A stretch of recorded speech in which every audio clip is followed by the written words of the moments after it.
তো হ্যালো বন্ধুরা, আজকে আমি আপনাদেরকে বিশ্বের 3জন ধনী ফুটবলারদের দেখাবো এবং 2025 সালে তাদের মোট আনুমানিক সম্পত্তির পরিমাণ জানাবো। তো ভিডিওটি সম্পূর্ণ দেখুন।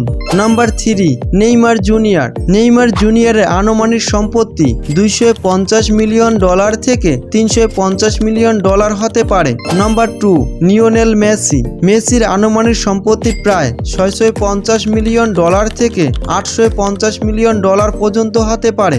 Number 1, Cristiano Ronaldo. রোনালদোর আনুমানিক সম্পত্তি প্রায় $800 মিলিয়ন থেকে $1500 মিলিয়ন পর্যন্ত হতে পারে।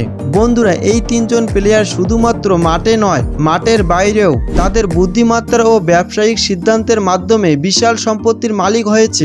এই 3জনের মধ্যে কাকে বেশি তোমাদের ভালো লাগে অবশ্যই কমেন্টে জানাবেন।